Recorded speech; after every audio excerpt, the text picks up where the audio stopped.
oli ku Yugi Updates TV kw'osinzidde okuba ng'otuwuliriza.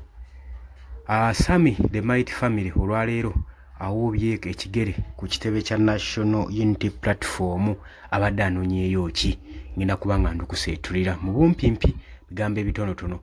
Oli ku Yugi Updates TV gatannatweyungako kkirira wansi waliwo ekigambo subscribe kikoneko obeere nga otweyungako mikwano gyange abali emitala w'amayanja mu diaspora, abali e Qatar, Oman, Dubai, Saudi Arabia, abali mu Jordan mugamba mutya bananga bali South Africa mbatumiddeko nnyo, mmwe abali e Bungereza, abali e France, abali e China, mwenna mwebali kutuninga Yugi Updates TV.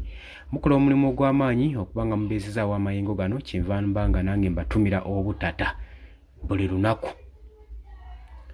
Kakati Sammy the Mighty Family tukimanyi bulungi nnyo abadde agenda maaso n'okuleebaleeba n'ekirwadde ekitannategeerekeka, tetumanyi kimulya naye ng'oggyeko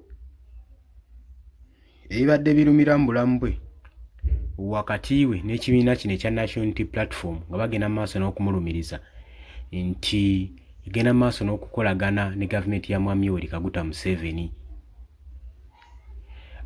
Ne bizinesi twavaayo nga tuwulira akoowoola obuyambi okuva eri Mwami Yoweri Kaguta Museveni, naye leero akyaddeko era n'atuukira mu ofiisi ya President Robert Kyagulanyi Ssentamu amanyikiddwa nga Bobi Wine, omukulembeze w'ekibiina kino ekya National Unity Platform, ne bawayaamu n'amubuuza ku health condition ye, embeera gy'alimu, kyekimutawaanya, kyekimuluma, era ne bawayaamu ng'omukulembeze tamusuulidde kubanga Sammy waba akomye ku kitebe wano aba ali waka, era yamwaniriza ng'omwana era ali mu struggle.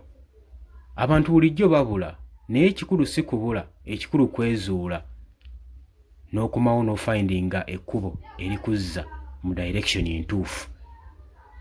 Tebakomye kwogera ku health condition ze wabula boogedde ne ku support, health support gye bayinza okuba nga bamufunirayo nga ye Sammy the Mighty Family agenda maaso n'okuleebaleeba n'ekirwadde ekitannategeerekeka.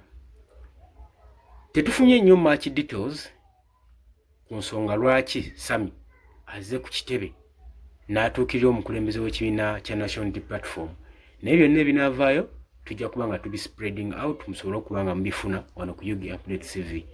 Ukyalina okukola ekintu kimu, kiriya wansi wali ekigambo subscribe kikoneko, ojja kuba osobola bulungi nnyo tweyungako. Mbagaliza olunaku olulungi, sigenda kuba nga nsukkawo wano. Mbagala nnyo, mweraba.